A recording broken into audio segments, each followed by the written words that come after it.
Del Evangelio de Mateo.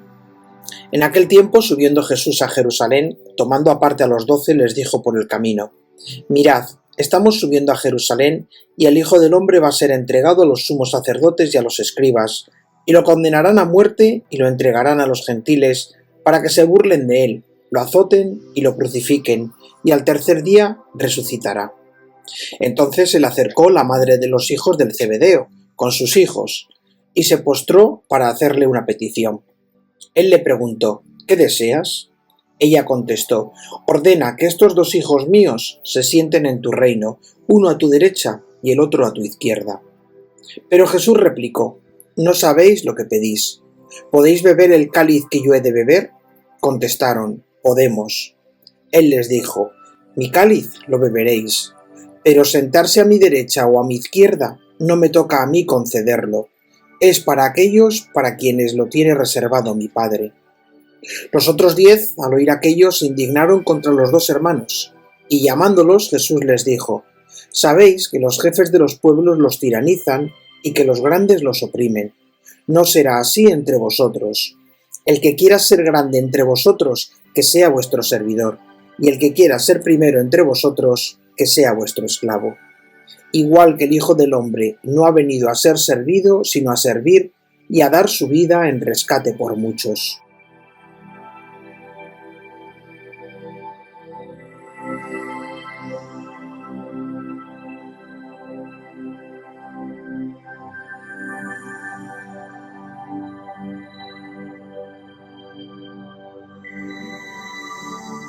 Jesús está subiendo a Jerusalén. No es un simple desplazamiento geográfico, es una subida hacia la pasión. En el camino toma aparte a los 12 y les anuncia por tercera vez lo que va a suceder. Será entregado, condenado, burlado, azotado y crucificado.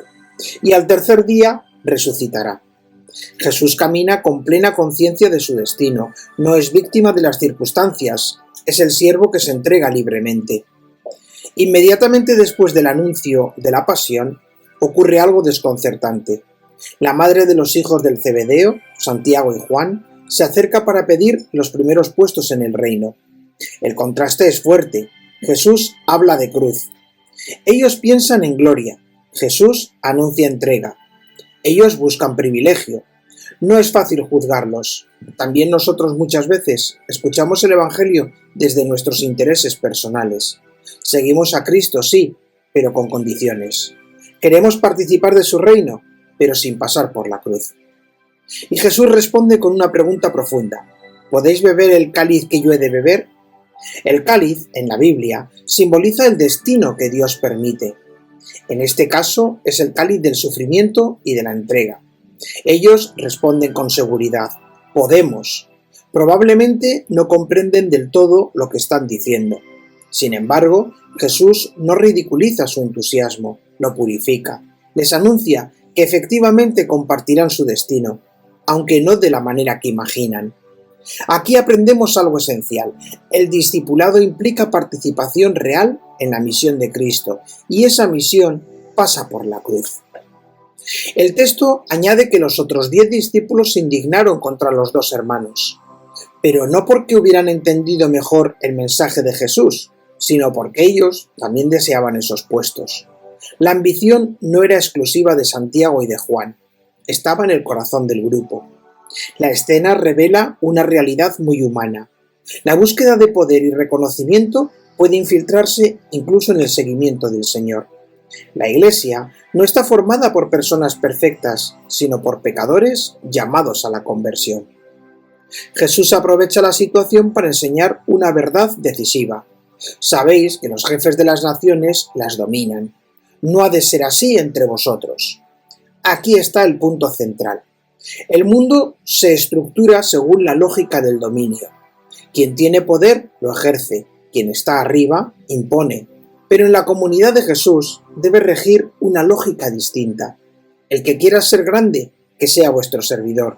El que quiera ser primero, que sea vuestro esclavo. No es una recomendación opcional, es la constitución del reino. La grandeza cristiana se mide por el servicio. Jesús no se limita a dar una norma moral, Fundamenta su enseñanza en su propia identidad. El Hijo del Hombre no ha venido a ser servido, sino a servir y dar su vida en rescate por muchos. Y aquí encontramos el núcleo del misterio cristiano. El Señor, siendo el Hijo de Dios, no reclama privilegios, se abaja, se entrega, se hace siervo. El término rescate evoca la liberación de un esclavo mediante el pago de un precio. Cristo paga con su propia vida para liberarnos del pecado. El servicio no es un gesto accesorio en Jesús, es la misma expresión de su misión redentora. Este Evangelio nos interpela en varios niveles. En la vida personal, ¿busco reconocimiento? ¿Me duele no ocupar el lugar que creo merecer? ¿Sirvo cuando nadie me ve? En la vida comunitaria, en la parroquia, en la familia, en el trabajo, ¿entiendo la autoridad como dominio o como responsabilidad de servicio? Toda forma de liderazgo cristiano es diaconía, es decir, servicio. En la espiritualidad, ¿acepto el cáliz que el Señor me ofrece o intento seguir a Cristo solo cuando el camino es cómodo? No olvidemos el contexto. Jesús sube a Jerusalén. También nosotros estamos en camino. Cada Eucaristía es una subida simbólica con Él hacia el misterio pascual. Participar en la misa es entrar en la lógica del servicio y de la entrega. Cuando recibimos el cuerpo de Cristo, acogemos al que se hizo siervo, y eso transforma nuestra manera de vivir. El Evangelio de hoy nos sitúa ante una elección clara. Podemos vivir según la lógica del mundo, competencia, poder, prestigio, o bien según la lógica del reino, servicio, entrega, humildad. Cristo no nos engaña. El camino pasa por el cáliz, pero tampoco nos deja solos. Él lo ha bebido primero. Pidamos la gracia de comprender que la verdadera gracia o la verdadera grandeza no está en ocupar el primer puesto, sino en amar hasta el extremo. Que al final de nuestra vida no se nos recuerde por el poder que ejercimos, sino por el servicio que ofrecimos, y que podamos decir con verdad que hemos seguido al Maestro en su camino de entrega.